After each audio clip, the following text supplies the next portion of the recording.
We live in a country where the cops can tell you to cross the street, and if you don't, they'll tase you and put you in a cell. We live in a country where a SWAT team will knock down your door, shoot your dog, and terrorize your family. We live in a country where your rights can be violated at any moment by a law enforcement officer, and he will face no consequences. This is America, and this is a police state.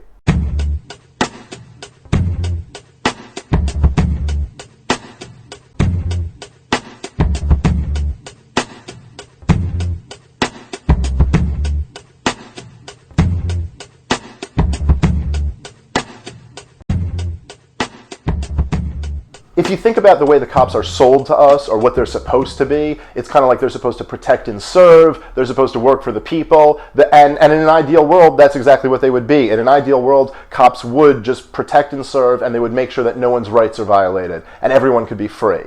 You hear it said that the cops work for us. That's something you hear all the time. That's part of how they're sold to you. Like, they work for us. They don't work for you. Cops don't work for you. Go talk to a cop like he works for you. How many interactions have you had with a cop where it ever comes off like he is anything but the boss?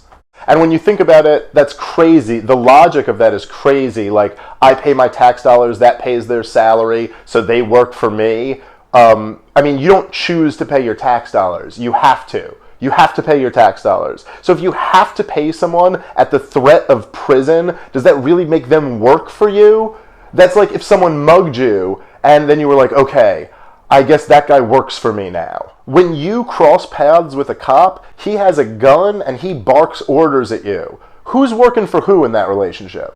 Do you remember earlier this year, the New York Police Department had the hashtag MyNYPD campaign, and they asked people to send in pictures of them with NYPD officers, and it backfired really big. People just started sending in all these pictures of police brutality, from them like beating up Occupy Wall Street kids to just harassing random people, and it was a crazy example of the disconnect between cops and people. Like, they didn't see this going bad. They didn't realize how much anger there is out there. People are really angry, and that's natural. That's anger against your oppressor. The new trend, which has really exploded over the last year or two, is videos online of cops just blatantly violating people's rights.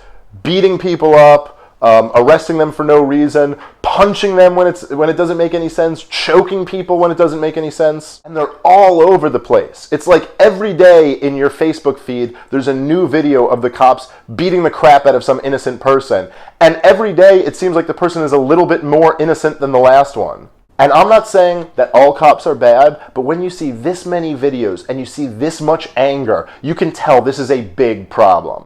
And if you look at what's going on in Ferguson, in many ways, that's a culmination of all this anger against cops and all these racial tensions on top of that. So that's why it's such an explosive situation. It's not just about one case. And the huge problem is that the cops don't even face consequences for this the majority of the time. If you follow the cases, usually the cops end up with basically a slap on the wrist.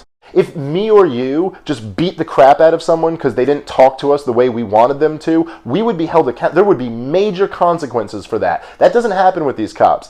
There's that famous case with the UC Davis cop who sprayed all those chemicals into those kids' faces who were just sitting down protesting, not posing a violent threat to anyone. And not only did that guy get a paid suspension, basically a paid vacation, but he was awarded $38,000 after he sued the school. I think he had been harassed because people got angry when they saw that video. And as I said before, there are good cops, but for the bad cops who violate people's rights, there need to be consequences. And if the goal really was to protect and serve, then before we armed every local police department with anti-mine resistant vehicles and semi-assault weapons and all this anti-riot gear, we would have made sure we put a camera on every cop's chest so that these type of things didn't happen, or at least when they did, we know exactly what happened. Then we could hold that officer accountable.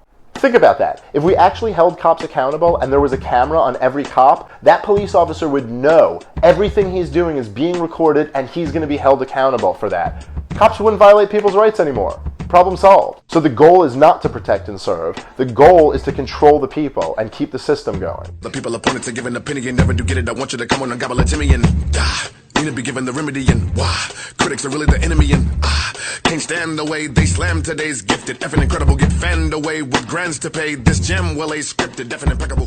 Right around, I'm gonna put everything in.